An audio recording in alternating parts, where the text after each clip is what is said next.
믿음의 확증에 대한 말씀입니다. 오늘 이렇게 교회에 나오신 우리 성도님들 주님의 이름으로 환영하고 축복합니다. 이제 많은 사람들이 이렇게 휴가도 가고 그러는데 참 예배 드릴 수 있는 것은 너무나도 아름답고 복된 일입니다. 하나님께서는 이스라엘 백성들을 택하셔서 하나님의 백성이 되게 하셨습니다. 이스라엘 백성들이 스스로 하나님의 백성이 된 것이 아니라 하나님께서 그들을 하나님의 백성이 되게 하셨던 것입니다. 그래서 민수기 15장 41절에 보면 나는 여호와 너희 하나님이라 나는 너희 하나님이 되려고 너희를 애굽 땅에서 인도해 내었느니라 나는 여호와 너희 하나님이라. 아멘. 하나님께서 이스라엘 백성들에게 말씀하시죠. 내가 하나님인데 너희 하나님이 되려고 너희를 애굽 땅에서 인도하여 냈다. 이렇게 하나님 말씀하시는 것을 보게 됩니다. 이스라엘 백성들이 스스로 된 것이 아니라 하나님이 그들을 택하셔서 하나님의 백성이 되게 하셨다는 말씀입니다. 그들이 잘나서도 아닙니다. 수요가 많아서도 아니죠. 그래서 하나님께서 그들을 무조건적으로 사랑하시고 선택하셨는데 신명기 7장 7절에 보니까 여호와께서 너희를 기뻐하시고 너희를 택하심은 너희가 다른 민족보다 수요가 많기 때문이 아니라 너희는 도리어 모든 민족 중에 가장 적으니라. 아멘. 하나님께서 이스라엘 백성들, 이스라엘을 하나님의 백성이 되게 하신 것은 무엇이냐? 하나님께서 그들을 사랑하신 것 그거밖에 없습니다. 그들이 잘난 것도 아니고 수요가 많은 것도 아니죠. 당시에 애굽 같은 나라는 얼마나 큽니까? 아람 같은 나라도 컸습니다. 그런데 이스라엘 백성들은 적은 민족이죠. 그럼에도 불구하고 하나님께서는 이스라엘 백성들을 택하셔서 하나님의 백성이 되게 하셨는데 전적으로 하나님의 은혜다 그 말입니다. 하나님의 은혜라 그런 말씀입니다.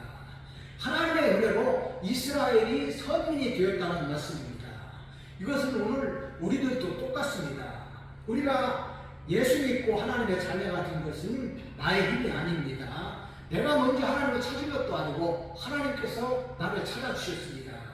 내가 스스로 교회에 나와서 예수 믿고 구원받은 것 같지만 이것조차도 하나님의 은혜다 그런 말씀입니다. 하나님께서 우리를 사랑하셔서 창세전에 우리를 이미 택해주셨다 성경은 말씀하고 있습니다. 우리가 뭐 잘나서가 아닙니다. 우리가 선을 많이 행해서도 아닙니다.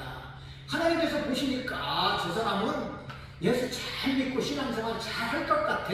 그것을 알고 하나님이 택하신 것이 아닙니다. 무조건적으로 우리를 사랑하셔서 우리를 택하신 하나님의 은혜입니다. 보잘것없는 우리를 사랑하신 하나님의 은혜지요. 고린도전서 1장 26절에 보면 형제들아 너희를 부르심을 보라. 육체를 따라 지혜로운 자가 많지 아니하며 능한 자가 많지 아니하며 문벌 좋은 자가 많지 아니하도다. 아멘. 무슨 말씀입니까?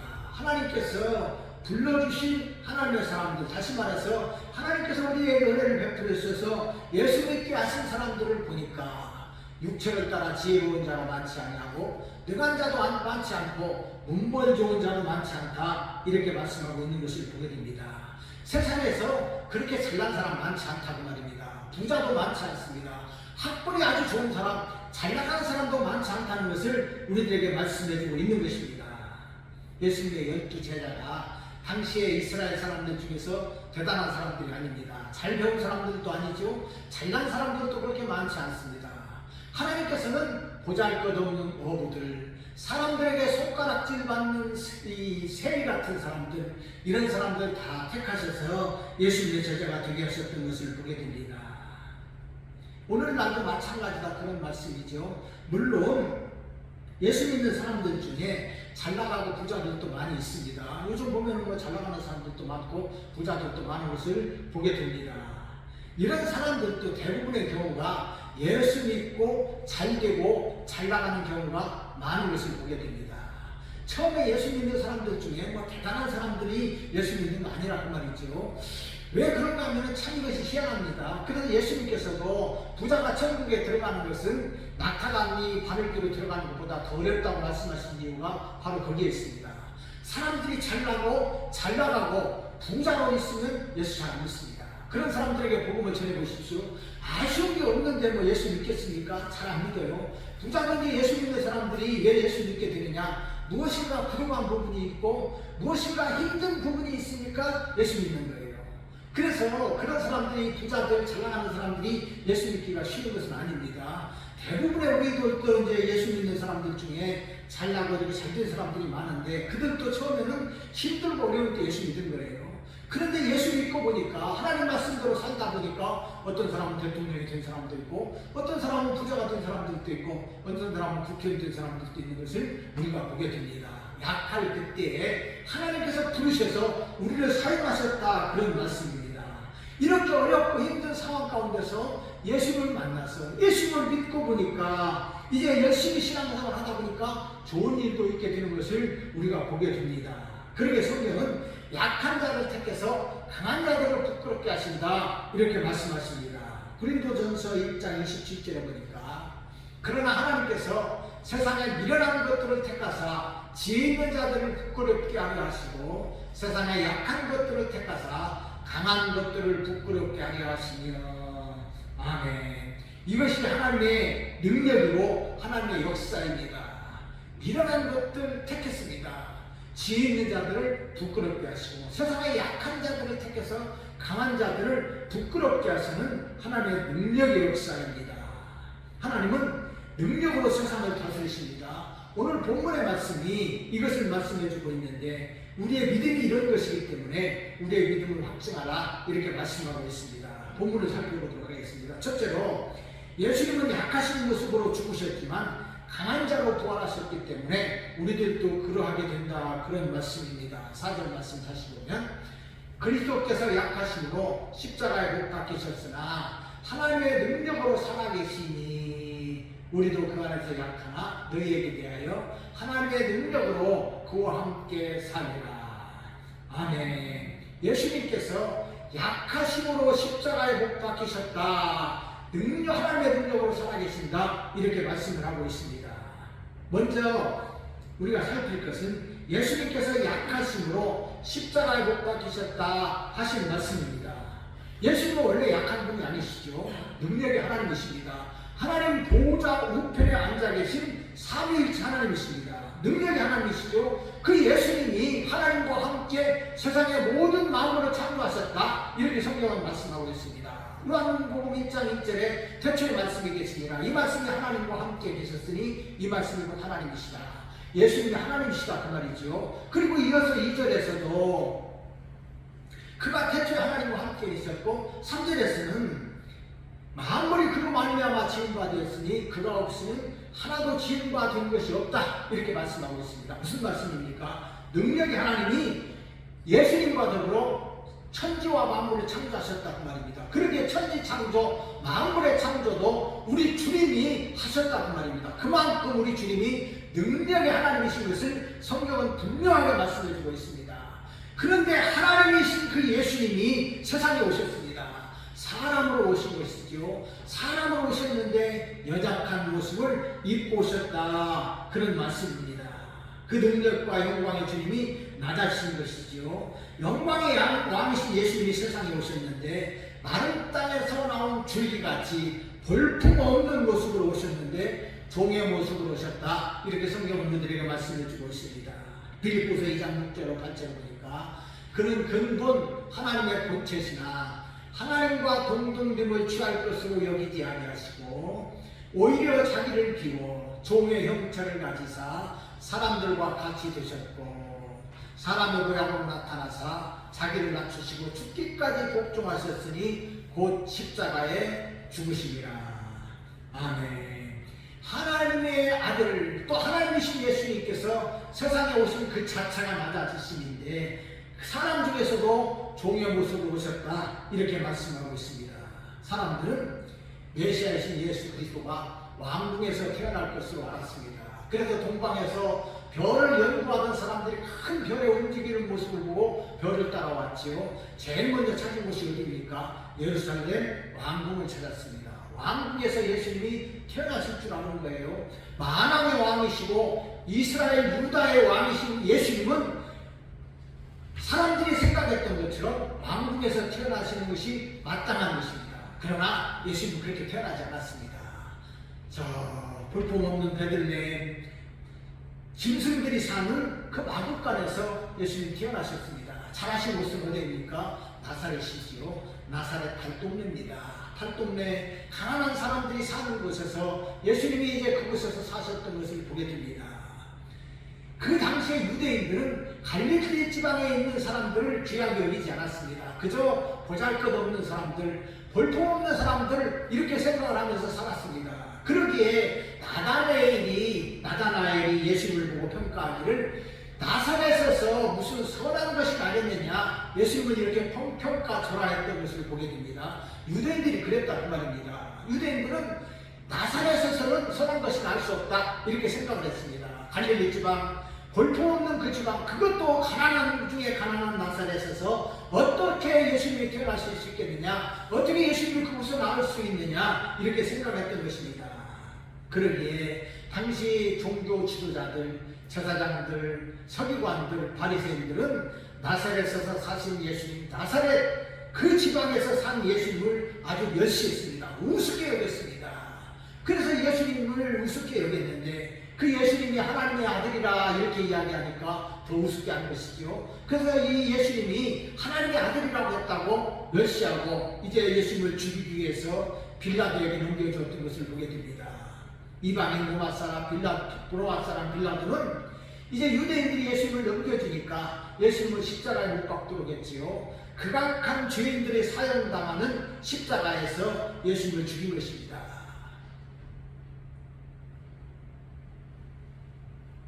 예수님은 힘없는 자, 약한 자로 십자가에서 죽으셨습니다. 그리고 무덤에 장사되었습니다. 약하신 모습으로 죽으신 예수님이십니다.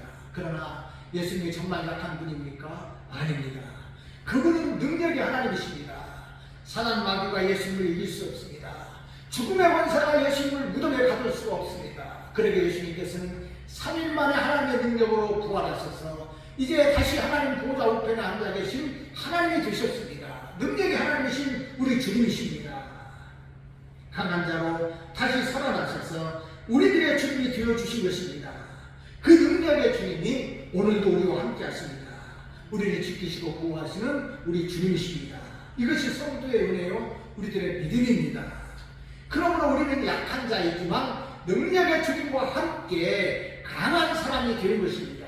그래서 4절은 우리도 그 안에서 약하나 너희에게 대하여 하나님의 능력으로 그와 함께 살리라 말씀하고 있습니다. 우리는 세상에서 보잘것없는 사람들입니다. 힘이 없습니다. 그러나 능력의 주님이 우리 주님이 되시기 때문에 그 주님과 함께 우리들도 능력의 삶을 살게 된다, 그런 말씀입니다. 바울 사도 역시 그런 사람이었습니다. 바울은 복음을 위해서 많은 고난을 당해야만 했습니다. 유대인들에게 특별히 많이 멸시를 당하고 무시를 당했습니다. 박해도 당했습니다. 뿐만 아니라 바울 사도는 육체에 가신 질병도 가지고 있습니다.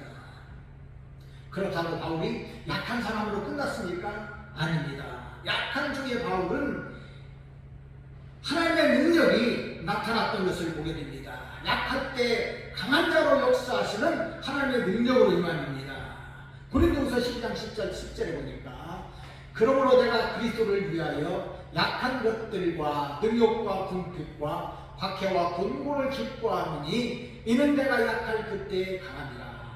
아멘. 바울 사도는 약할 그때에 내가 강함이 된다, 이렇게 말씀을 하고 있는 것을 보게 됩니다. 바울은 그리스도를 위하여 받는 박해와 어려움도 기뻐했습니다. 때로는 가난하고 때로는 병으로 인한 어려움도 기꺼이 감당하고 기쁨의 삶을 산 바울은 내가 약할 때 강함이라, 내가 약한 그때 강함이다, 이렇게 말씀하고 있습니다. 그렇습니다. 성도도 힘이 없고 부족하고 고난받는 것 같지만 결코 낙심하지 않습니다. 좌절하지도 않습니다. 왜 그렇습니까? 내가 약할 그때에 우리 주님으로 말미암아 강한 자가 되기 때문에 그렇습니다. 이것이 성도들의 은혜이고 성도들의 능력입니다. 우리가 어려울 때 우리 하나님 앞에 간절히 기도하면 하나님의 능력이 우리에게 임합니다. 그러면 우리는 하나님의 그 능력을 맛보게 됩니다. 크신 능력이 임하는 것입니다. 이것이 믿음의 신비입니다. 그러므로 우리가 약할 때 더 큰 하나님의 능력이 임한다는 사실을 알고 주님을 더 가까이 하는 우리 모두가 되시길 바랍니다. 둘째로 우리가 믿음 안에 있는가 시험하고 확증해야 됩니다. 5절 말씀입니다. 너희는 믿음 안에 있는가 너희 자신을 시험하고 너희 자신을 확증하라. 아멘. 너희는 믿음 안에 있는가 너희 자신을 시험하고 너희 자신이 확증하라. 이렇게 말씀하고 있는 것을 보게 됩니다. 여기서 확증하다 그 말은 원어적인 의미는 시험에서 인정하다 그런 뜻입니다. 금이 불목불에 들어가면 불순물과 함께 이제 다 녹아져서 금만 이렇게 따로 이렇게 골라내는 것을 우리가 보게 됩니다. 그런 듯이 선택한다 그렇게 선택하듯이 이제 하나님께서 그렇게 하시는 것이 바로 이런 그 의미를 가지고 있습니다. 시험한다고 확증한다는 말이 바로 그런 말씀입니다. 우리가 이제 학생들이 학교에서 공부를 하고 이제 고등학교를 졸업하면 대학에 들어가지요. 뭐 고등학교까지는 뭐 시험을 안 보는 것 같습니다. 대학에 들어갈 때는 시험을 보지요. 수능을 보고 면접을 봐서 이제 대학에 들어갑니다. 이렇게 시험을 봅니다. 그런 가운데 대학을 졸업하고 학생들이 이제 이 기업에 들어갈 때도 시험을 보지요. 시험도 보고 면접도 봅니다. 공무원 시험을 보면 더 엄격한 것 같습니다. 그러나 성도들은 누가 시험하지 않습니다. 교회에서 뭐 이렇게 1년마다 시험 치지 않지요. 시험 안 칩니다. 사람들이 이야기합니다. 사람들이 신학교 가면 참 믿음이 좋은 사람들만 신학교에 가는 줄 알아요. 왜 신학교에 가는 사람들은 좀 잘 이렇게 테스트해가지고 믿음 좋은 사람만 받지 왜 그렇게 엉터리 같은 사람도 받느냐 이렇게 이야기합니다. 그런데 쉽지 않습니다. 신학교 들어갈 때 시험을 보지요. 성경 시험을 보고 뭐 영어 시험도 보는 학교도 있고 또 이제 철학 시험을 보는 데도 있고 신학 서적들을 가지고 이제 시험을 보는 데도 있습니다. 물론 면접도 봅니다. 그런데 객관적으로 믿음을 테스트하기가 쉽지 않아요. 그래서 그냥 그 일반적인 그 시험, 성경 실력이라든지 이런 걸 가지고 이제 신학교를 이제 들여보냅니다. 그리고 신학을 졸업하죠. 사실 이제 목사가 되는 데 있어서 뭐 이렇게 상무교 교단에서 제일 중요한 것이 이제 강도사 시험입니다. 우리 교단은 이 강도사 시험을 아주 엄격하게 봅니다. 그래가지고 범죄 증명서 이것도 이제 4개고 제가 또 옛날에 할 때 보니까 그러더라고요. 그리고 이제 이 정신병원 가서 정신감정도 받게 합니다. 그래가지고 이제 시험을 보는데 뭐 이제 교회사도 보고 조직신학도 보고 이제 교회법도 그렇게 봅니다. 그리고 면접도 보지요. 그런데 면접을 봐가지고 이제 당락을 이렇게 갈리지 않습니다. 거의 그렇게 잘 안 합니다. 큰 문제가 안 됩니다. 왜냐하면 사람을 그냥 마음을 이렇게 테스트해가지고 그 사람의 믿음 상태를 골라내기가 쉽지가 않아요. 어떤 사람들은 참 말 잘합니다. 말하는 것을 보면 막 기가 막히게 믿음이 대단한 사람 같이 말하는 사람도 있어요. 그래서 믿음을 테스트해가지고 목사를 세우기는 쉽지가 않기 때문에 그렇게 안 합니다. 그냥 일반적인 시험을 봐가지고 이렇게 이제 이 당락을 결정하는 것을 보게 됩니다. 믿음의 척도를 다른 사람이 테스트하는 게 쉽지 않다 그 말입니다. 그래서 교회에서도 시험 보지 않지요. 만약에 교회에서 시험을 본다 그러면 교회를 떠날 사람도 많이 있을 것입니다. 그렇다고 믿음의 여부를 그냥 지나쳐버린다면 이것도 이 문제가 되지 않겠습니까? 그러게 바울 사도는 고린도 교회를 향해서 너희가 믿음 안에 있는가? 너희는 믿음 안에 있는가? 너희 자신을 시험하고 너희 자신을 확증하라 이렇게 말씀하고 있습니다. 너희 스스로 선택하고 너희 스스로 이제 너희 자신을 점검해보라 그런 말씀입니다. 사실 고린도 교인들은 바울의 그 사도됨을 의심하는 그런 사람들이 많았습니다. 그래서 바울 사도가 정말로 예수님의 제자도 아닌데 어떻게 예수님의 사도가 되겠느냐 이렇게 의심하는 사람들이 있었어요. 그러게 바울은 이 고린도 교회를 향해서 그런 쓸데없는 거 의심하지 말고 너희들이 스스로 믿음이 있는가 시험해보고 확증하라 이렇게 말씀하고 있는 것을 보게 됩니다. 너희 자신을 시험해보고 점검하고 그래서 확증하라 그런 말씀입니다. 사람들은 이와 같이 자신을 살피고 자신을 점검하기보다는 다른 사람들을 평가하고 다른 사람들을 비판하는 것을 좋아합니다. 그렇죠? 네, 일반적으로 그렇습니다. 저 자신에게도 우리 마음속에 그런 심보가 있습니다. 그런데 우리는 그것을 비판하기보다는 먼저 너희 자신을 살펴보라 그런 말씀입니다. 이것은 우리들에게 주시는 말씀이지요. 우리가 교회에서 신앙생활합니다. 그러면서 스스로 생각합니다. 나는 나름대로 신앙이 있어. 나는 나름대로 믿음이 있어. 이렇게 자부합니다. 대부분의 경우 사람들이 자기 믿음을 자부하는 경향이 많이 있습니다. 또 어떤 사람들은 교회 다니면서 내가 그래도 열심히 주일날 가서 예배를 드리니까 다른 사람들보다도 나은 사람이 아니냐 이렇게 스스로 위로하는 사람들도 있습니다. 물론 그것이 나쁜 것은 아닙니다. 자부심을 갖는 거 이거 참 좋은 일입니다. 너무 자부심이 없어도 문제가 되는 것이죠. 그러나 자부심을 갖는 것도 중요하지만 스스로 자신을 살피는 것도 중요하다는 것을 우리들에게 말씀해주고 있기 때문에 우리들도 늘 우리 자신의 믿음을 점검해 봐야 됩니다. 바울도 이것이 중요하기 때문에 그렇게 하라고 말씀하고 있는데 고린도전서 9장 27절에 보니까 내가 내 몸을 쳐 복종하게 하면 내가 남에게 전파한 후에 자신이 도리어 버림을 당할까 두려워함이로다. 아멘. 바울사도가 이 말씀을 하지요. 바울사도는 예수님의 복음을 위해서 산 사람입니다. 목숨을 내놓고 복음을 위해서 산 사람이에요. 죽음을 무릅쓰고 이 선교를 하면서 죽음의 고비도 참 많이 넘기기도 하고 매도 많이 받고 고생을 한 사람입니다. 그럼에도 불구하고 늘 기도하면서 자신을 점검했습니다. 내가 내 몸을 쳐서 복종케 한다 말씀하고 있습니다. 왜 그런가 하면은 복음을 전하는 사람도 주의 종들도 자신을 쳐서 복종시키지 않으면 교만이 튀어나옵니다. 교만이 튀어나오죠. 그래서 스스로 교만했어요. 내가 뭐 대단한 사람이지, 내가 이 정도면 뭐 다른 사람들보다 훨씬 나은 사람이야, 이렇게 스스로 교만할 수 있기 때문에 바울사도도 그랬던 것입니다. 그래서 내가 내 몸을 쳐서 복종케 한다 이렇게 말씀하고 있는 것을 보게 됩니다. 혹시라도 실수할까봐, 혹시라도 교만할까봐 자신을 쳐서 복종하게 한다 이렇게 말씀하고 있는 것을 보게 됩니다. 그러므로 우리들도 이것을 생각해야 됩니다. 내가 정말로 하나님 앞에서 바로 서 있는가, 내가 이 신앙생활을 하는 것이 옳은 신앙생활인가, 이것을 살펴봐야 된다 그 말입니다. 바울사도 같은 사람도 내 몸을 쳐서 복종케 한다 말씀하고 있는데 우리같이 연약한 사람들이 자신을 돌보지 않는다면 되겠습니까? 그래서 우리는 늘 자신을 돌아봐야 됩니다. 돌아보지 않으면 무너지기 쉽습니다. 넘어지기가 쉽습니다. 그러니까 우리는 자신을 돌아보면서 하나님 앞에서 나를 살펴야 되는 것입니다. 교회에서 누가 나를 테스트하지 않습니다. 책망하지도 않습니다. 요즘 교회에서는 더더군다나 책망하는 말씀을 잘 안 하고 잘못된 사람도 책망하지 않습니다. 그렇다고 그냥 내가 내 마음대로 산다면 내가 잘못될 수 있기 때문에 성경은 분명하게 말씀하고 있습니다. 내 자신을 스스로 시험해보고 확증해봐라. 그래서 내가 하나님 앞에 바로 서 있는가를 살펴보라. 이것을 우리들에게 말씀해주고 있는 것을 보게 됩니다. 그러므로 내 자신이 나를 살피고 내 자신이 나의 믿음을 시험해야 됩니다. 그래서 믿음을 확증하는 것입니다. 주님 제자 베드로는 그 믿음에 있어서만은 늘 자신했습니다. 우리가 이제 마태복음 16장에 보면 예수님께서 제자들과 함께 가이사라 빌립보 지방에 가게 됩니다. 그래서 제자들에게 물어봅니다. 사람들이 나를 누구라 하느냐? 그리고 나서 이제 다시 묻지요. 그러면 너희는 나를 누구라 하느냐? 베드로가 자신 있게 대답합니다. 주는 그리스도시요 살아계신 하나님의 아들이십니다. 참 신앙 고백도 잘해요. 이 말을 들은 예수님께서 베드로를 칭찬해 주셨습니다. 과연하 시몬아, 내가 복이 있도다, 네가 복이 있도다, 이렇게 예수님께서 베드로를 칭찬해 주셨어요. 그래서 그런지 베드로는 자신이 있었습니다. 나는 예수님을 잘 믿는 사람이야, 이 제자들 중에 내가 수제자야, 그러면서 자신이 있었습니다. 예수님께서 십자가를 앞두시고 말씀하십니다.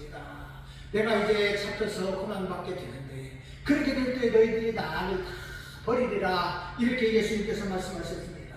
그때 베드로가 말합니다.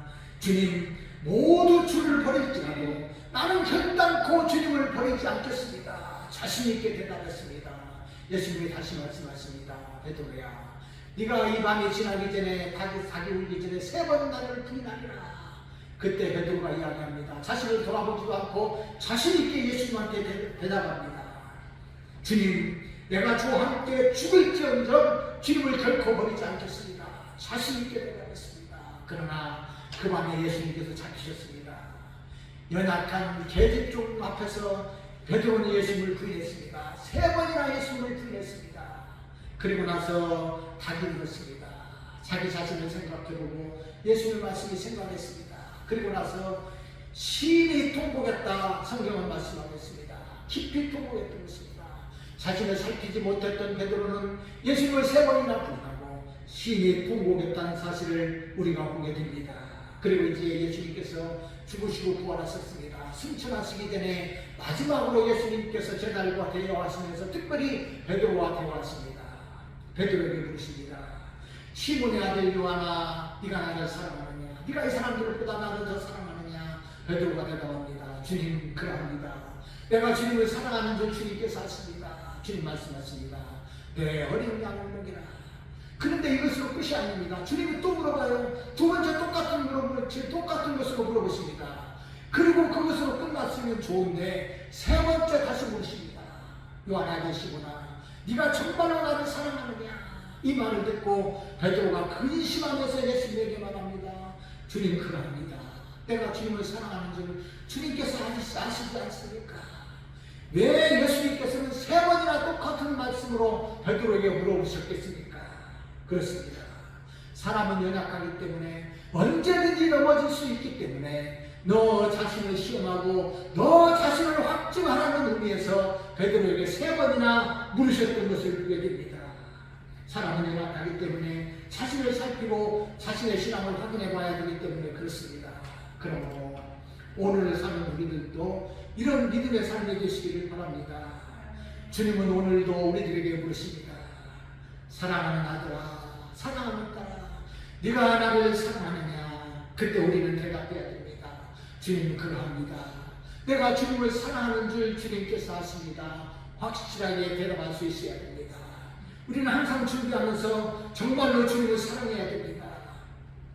나를 사랑하셔서 나의 죄를 용서하시기 위해서 십자가에 죽으신 예수님, 하나님이시고 하나님의 아들이신 예수님께서 나를 위해서 십자가에 죽으셨는데, 그는 나를 사랑하시고 나를 구원해 주셨는데 우리가 주님을 사랑하는 마음이 없다면 되겠습니까? 우리는 주님을 사랑해야 됩니다.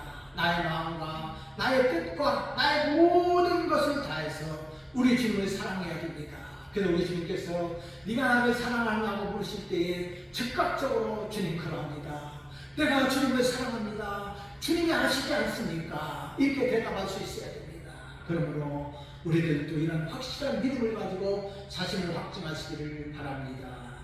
세 번째로, 그러나 주님이 우리 안에 계신 줄을 알지 못하면 버림받은 사람입니다. 5절 다시 보면, 너희는 믿음 안에 있는가? 너희 자신을 시험하고 너희 자신을 확증하라. 예수 그리스도께서 너희 안에 계신 줄을 너희가 스스로 알지 못하느냐? 그렇지 않는 너희에게는 버림받은 자리라. 아멘. 이 말씀이 우리들에게 도전이 되기를 바랍니다.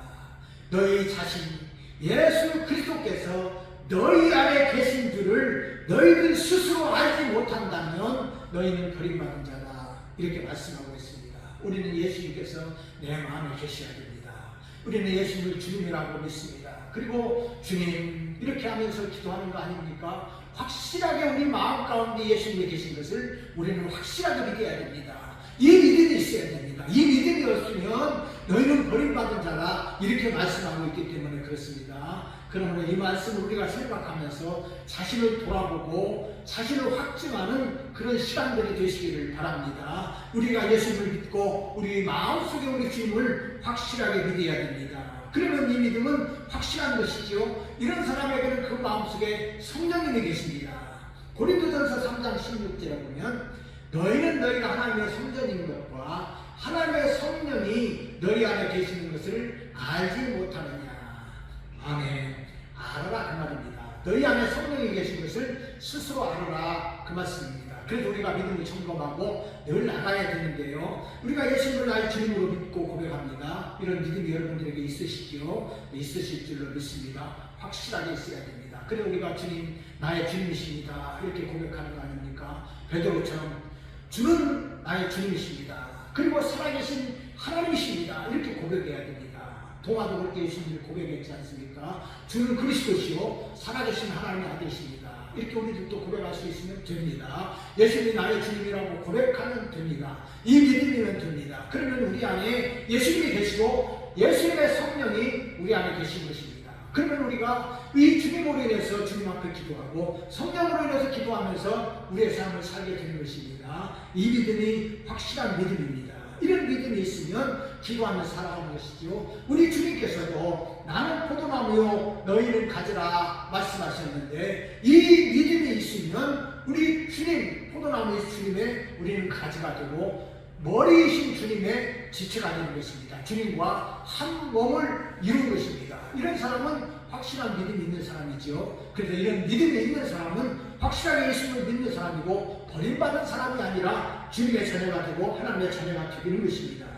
이런 사람은 우리 주님으로 인해서 많은 열매를 맺습니다. 믿음의 열매를 맺습니다. 그럼 우리 이것을 생각하시고 주님을 나의 인생의 주인으로 모시고 모든 것을 주님께 맡기고 믿음의 삶을 살기 바랍니다. 하나님의 은혜가 임하실 줄로 믿습니다. 말씀을 맺습니다. 하늘 영광 보좌에 계신 주님은 우리를 위해 나가주셔서 이 세상에 오셨고 우리를 위해서 십자가에서 죽으셨습니다. 연약한 모습으로 죽으신 예수님이시지만 그의 능력의 주님은 죽음의 권세를 이기시고 승리하셔서 강한 자가 되셨습니다. 그러므로 우리들도 약한 자 같지만 우리 주님으로 능력의 주님으로 인해서 우리도 강한 자가 되는 것입니다. 주님이 우리와 함께 하시면 우리도 강한 자요 우리 주님의 능력이 우리를 통해서 나타나는 것입니다. 그러므로 우리도 약한 자이나 능력의 주님을 믿음으로 주님과 함께 강한 자입니다. 주님으로 인한 힘입니다. 그러므로 우리는 자신의 믿음을 시험하고 확증하시기 바랍니다. 내가 믿음 가운데 믿음의 바른 삶을 살고 있는가를 늘 살피시기를 바랍니다. 그래서 우리가 바른 믿음, 확실한 믿음을 가지고 살아야 됩니다. 성숙한 신앙인들이 다 되어야 됩니다. 주님이 우리 안에 계신 것을 알지 못하면 버림받은 자가 되기 때문에 그렇습니다. 그러므로 나를 위해서 죽으시고 부활하신 예수님을 나의 주님으로 확실하게 모시고 믿음의 삶, 승리의 삶을 사는 우리 모두가 되시기 바랍니다. 하나님 은혜와 축복이 우리 모두와 함께 하시기를 우리 주님의 이름으로 축원드립니다. 아멘.